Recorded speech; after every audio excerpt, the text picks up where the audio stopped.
बिल्कुल न मिलवा अटकी कार्य सेमती अटकी रहा जहाँ धार देवा न फेरी पाइबा एमती कि आपणकर विवाह नहेबा संतान नहेबा कौन स्थान में आप रखुचन से रही न पारिबा एमती कि आपणकर बिजनेस रे असफल होगा ये समस्त दोष दूर हो आसंता 29 तारिख दिन आपण करंतु गुरु पूर्णमी पड़ुची एभली किसी प्रतिकार जहाद्वारा आपणकर अटकी कार्य पूर्ण हो आप सुख प्राप्ति करेंगे दुख आपणकर दूर हो सहित आपणकर आगक थिबा बड़ बड़ दुर्घटना दूर हो तो कौन करेंगे आपड़ जेहेतु गुरु पूर्णिमा से दिन पड़ुची गुरु पूर्णिमा का दिन आपण ओस्त गछ मूल आपण जल निहाती भाव में चढ़ातु सका आप जल चढ़ातु गुरु पूर्णिमा पड़ुची आसंता 29 तारिख तो सहित आपण कौन करंतु जे कि सेई ओस्त गछ को आपण परिक्रमा करंतु केते थर परिक्रमा करेंगे 7 थर परिक्रमा निहाती भाव में करंतु जहाद्वारा शनि पीड़ा आपणकर कमिबो तो सहित शुद्ध जल चढ़ेले आपणकर राहु पीड़ा आपणकर कमिबो ग्रह नक्षत्र खराब प्रभाव कमिबो तेणु गुरु पूर्णिमा दिन एमती एक संयोग ग्रह नक्षत्र रही आपण गुरुंकर उद्देश्य करथिबा कार्य निश्चिंत आपणकर सफलता प्रदान करे एमती कि गुरुंकर भक्ति गुरुंकर पाखरे आपण सेवा पूजा वंदना ये सब निश्चिंत भाव में आपणकर ग्रह नक्षत्र को प्रभावित कर शुभफल प्रदान करेंगे तेणु जो गुरुंकर संबंध जेहेतु बृहस्पति सहित तो से आप गुरु पूर्णिमा दिन हलदिया वस्त्र टी निहाती भाव में आप पिंधतु ना हलदिया गामछा टी कांधे पकातु माँ मैंने हलदिया लुगा पिंधिकी ठाकुर पूजा करूँ जेहेतु गुरु पूर्णिमा दिन जो गुरु आश्रित से गुरुंकर पूजा हलदिया वस्त्र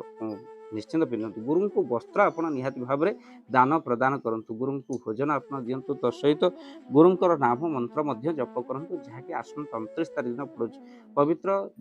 व्यास पूर्णमी जहाँकि आप जानते व्यासदेव से दिन जन्म होता तो सहित आप मन रखि था मुहि बसई गुरुदेह मोठारू गुरु फिर नुहे से गुरु को नमणी बनर गुरुजे साक्षात ईश्वर तेणु गुरु को समर्पण पूर्वक पूजा अर्चना करवा गुरु पूर्णमी सार्थकता आ से दिन गुरु पूर्णिमा दिन आप मन रखि था आप हलदिया फूल जदि भगवान विष्णु को आप चढ़ाती आउ तो हलदिया खेचुड़ी समर्पण करने आपणकर बृहस्पति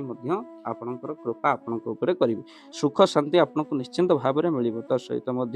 जो लोक मानकर प्रत्येक कार्य बाधा आसूची से मन रखि था विष्णु सहस्रनाम निहाती भाव में पाठ करूँ तो सहित भगवान विष्णु मंदिर जाई आपण कौन करूँ ना हलदिया कदली आपड़ जेहेतु पाचिला कदली तो स्वयं हलदिया होता है तो से आप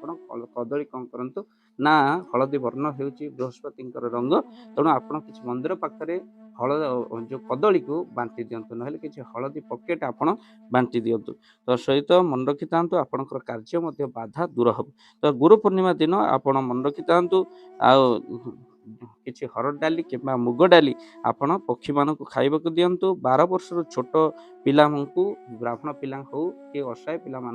किसी दक्षिणा सहित किसी हरड़ डाली मुग डाली आपण प्रदान कले कौन हम ना आपणकर समस्त कार्य अटकी कार्य निश्चिंत भाव में पूर्ण हो ता सहित राहु दशा जब चली आपणकर राशि निश्चिंत भाव में टंका अभाव रोचे जिते रोजगार करना ये सुवर्ण सुजोग आसंता 29 तारिख निहाती भाव में करूँ आउ आपण वीडियो को निहाती भाव में शेयर करूँ गुरु पूर्णिमा तेणु गुरु को आम प्रणाम करवा तेणु निश्चिंत भाव में गुरुंकर पूजा अर्चना कले शुभफल आमको निहाती भाव में मिले जय जगन्नाथ जय जगन्नाथ धन अर्जन धर्म करी धर्मे प्राप्त नरहरि आपण को उपार्जित धन को जदि धर्म कार्य लगे चाहूँगी किसी असहाय असुस्थ व्यक्ति पाखे आम प्रतिदिन पहुँचू आउ किसी सहयोग करूँ जदि आपणकर से गुंडुची मूषा भली दान से कार्य लगे चाहूँगी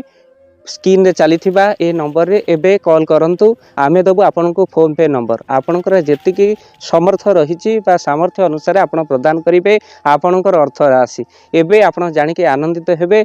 गोटी एम्बुलेंस किना जाइछि केवल रोगी सेवा पई जदि आपनकर किछि अर्थ से एम्बुलेंस पई आपण सहयोग करिबा पई चाहंती तो एबे कॉल करंतु एही नंबर रे आपन को अशेष धन्यवाद जय जगन्नाथ।